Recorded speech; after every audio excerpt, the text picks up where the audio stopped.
শেখ সাদি রহমতুল্লাহ আলাইহির মেয়ে আছিল দুইটা।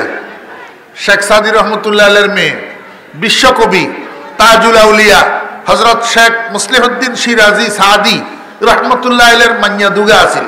তো শেখ সাদি রহমতুল্লাহ আলাইহি বিশ্ব ভ্রমণ করত। একবার বাড়ি থেকে বাইরে হয়েছে, বেশ কয়েক বছর পরে আবার বাড়িতে আসছে। ওই যাওয়ার সময় মেয়ে এগুলা শিশু ছিল, ছোট্ট ছোট্ট, একটা দুধে ছিল। তো 8-10 বছর পরে আবার বাড়িতে আসছে। তো বাড়িতে আসার দিন বাড়ির পাশের যেই বাজার, এই বাজারে উনি টুপি কেনার জন্য গেছে। উনার টুপি লাগবো, টুপি কিনতে গেছে। দেখে যে বাজারে মান্যা দুগায় বসে বসে টুপি বিক্রি করে, মান্যা দুগায়। তো হযরত শেখ সাদি রহমতুল্লাহ আলাইহি মান্যা এগুনের কাছে যাই, জিজ্ঞাসা করেন ই বচন্দ ই বচন্দ ই বচন। উনি কবি ছিলেন, তো কথায় কথায় কাব্য বলতেন। উনি কি এমনি কথা কইলেও এটা কাব্য হইয়া যাইত। তো মান্যা এগুনের যাই জিজ্ঞাসা করেন ই বচন্দ ই বচন্দ ই বচন, এটা কত, এটা কত, এটা কত। টুপি তিনটার দাম জিজ্ঞাসা করছে। তো মান্যা একটাই ফট করে উত্তর দেন ইব হাফত ইব হাসত ইব ন। এটা 60 টাকা, এটা 8 টাকা, এটা 9 টাকা। যেইভাবে প্রশ্ন সেইভাবে উত্তর, সন্দে সন্দে প্রশ্ন, সন্দে সন্দে উত্তর। শেখ সাদি রহমতুল্লাহ আলাইহি তো অবাক হই তাকাই রয়েছে চেহারার দিকে। হুই বাপরে বাপ, এই মান্যা কার মান্যা রে? এই মান্যা তো আমার না হওয়ার কথা। শেখ সাদির মান্যা ছাড়া এই মান্যা তো আর কারো হইতে। টুপি একটা কিনে লইছে, কিনে লই বাড়িতে গেছে। মাথার মধ্যে টুপি দেখি উনার বিবি কয় যে এই টুপি আপনি ফাইলেন কই? কারণ টুপি এগুন উনার বউয়ে বানাইছে। তো কনে বানাইছে? বউয়ে। মান্যারা বেছে যে টুপি এগুন কার বানাইয়া? বোর বানাইয়া। তো শেখ সাদি রহমতুল্লাহ আলাইহির মাথার উপরে টুপি দেখি বউয়ে কয় যে এই টুপি আপনি ফাইলেন কই? কয় বাজারে মান্যা দুগায় টুপি বিক্রি করেন, হেগুন তো ইজ্ঞা আমি কিনি লইছি। কয় মান্যা হেগুন কম জানেননি? কয় ঘটনা কেন হইছি, আমার একটু মনে খটকা লাগছে। কয় কি ঘটনা? কয় আমি মান্যা এগুনের প্রশ্ন করছিলাম ই বচন্দ ই বচন্দ ই বচন, এইটা কত, এইটা কত, এইটা কত। আমি জিজ্ঞাসা করছিলাম ছন্দে, মান্যা একটা আমার ছন্দ দিয়া উত্তর দিছে ইব হাফত ইব হাসত ইব ন। তখন আমার মনে খটকা লাগছে এই মান্যা তো আমার ছাড়া অন্য কারো হওয়ার কথা না। শেখ সাদি রহমতুল্লাহ আলাইহির বউয়ে কয় আপনি ঠিকই ধরছেন, এগুলা আপনার মান্যা, এগুলা আপনার মান্যা।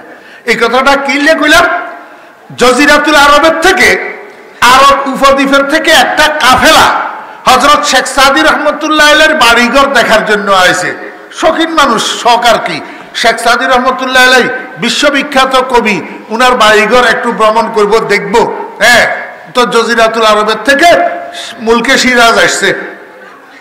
মনে করছিল যে বিশ্বনন্দিত কবি, দালান কোটা, অট্টালিকা, তারপরে সাইড ওয়াল মাইড ওয়াল একবারে গর্জিয়ে সইব, তাদের একটা খেয়াল ধারণা ছিল। আর ওমা এখানে আসি দেখেছেন নারার নারার বেড়া তারাসানি, নারার বেড়া তারাসানি, জুপড়ি জাপড়ি কর একটা ভাঙ্গি চুরি ফড়ের, বুঝলেন?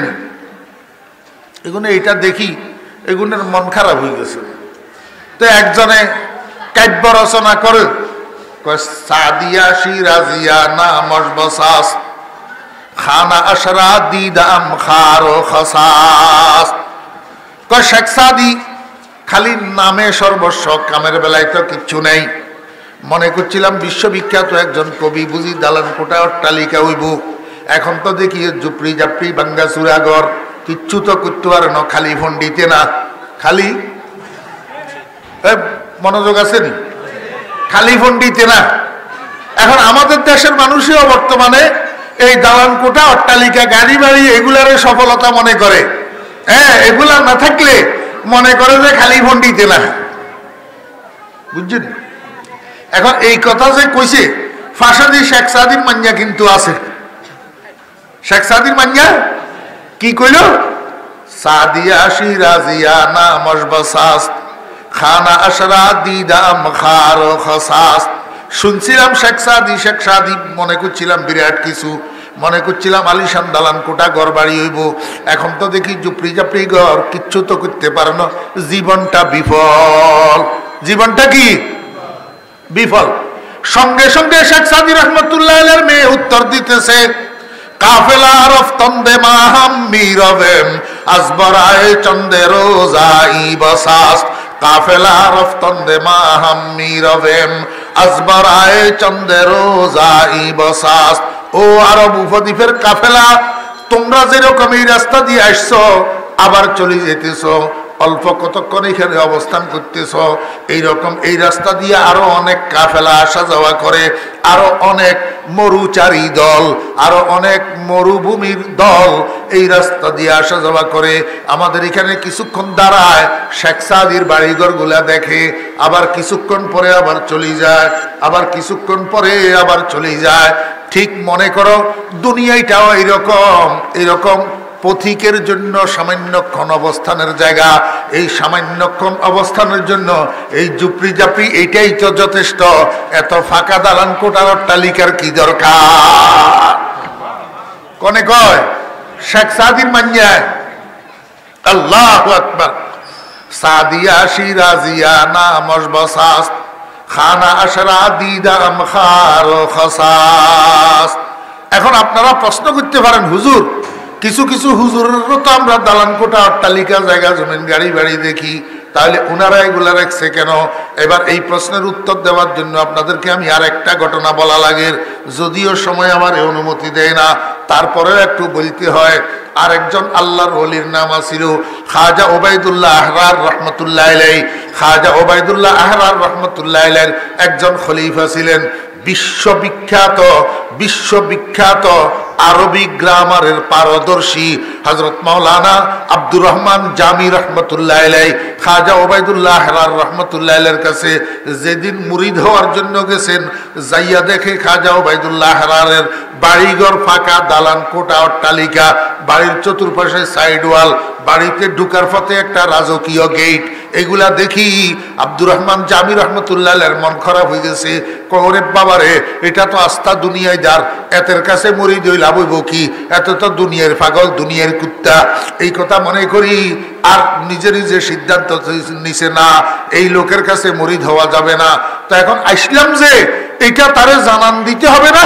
তো খাজা ওবায়দুল্লাহ আহরার রহমতুল্লাহ আলাইহির গেটের মধ্যে একটা ছন্দের অর্ধেক লিখে দিছে, অর্ধেক লিখে দিছে, একটা ছন্দের অর্ধেক, একটা শেয়ারের অর্ধেক। আল্লাহু আকবার। চেমরদাস্তা কে দুনিয়া দোস্তে দারদ। ওই মানুষটা কেমন আল্লাহর ওলি, যাদের লগে দুনিয়ার লগে বন্ধুত্ব থাকে, যাতে দুনিয়ার ভালোবাসে, দুনিয়ার কুত্তা, এতে কেমনে আল্লাহর ওলি হয়? এই কথাটা গেটের মধ্যে লিখে দিই। তারপরে ফিরি যাওয়ার সময় খাজা ওবায়দুল্লাহ আহরার রহমতুল্লাহ আলাইহির বাড়ির দরজায় মসজিদ একটু আসিল, মনে মনে খেয়াল করছে মসজিদের বারান্দার মধ্যে কতক্ষণ বিশ্রাম করি, তারপরে চলে যাবো। আব্দুর রহমান জামি খাজা ওবায়দুল্লাহ আহরার রহমতুল্লাহ আলাইহির মসজিদের বারান্দায় যাইয়া আরাম করছে, একটু বিশ্রাম করেন। এই বিশ্রামের মধ্যে ওনার চোখে ঘুম আসে গেছে। ঘুমের মধ্যে স্বপ্নে দেখতেছে কিয়ামতের মাঠ কায়েম হয়েছে, হিসাব নিকাশ চলতেছে। এক সময় আব্দুর রহমান জামির ডাক পড়ছে হিসাব দেওয়ার জন্য। আব্দুর রহমান জামি আল্লাহর দরবারে হিসাব দিতে গেছে। হিসাব দিতে দিতে দিতে দিতে একটা নেকি শর্ট পড়ে গেছে, বদি একটা বেশি, নেকি একটা কম।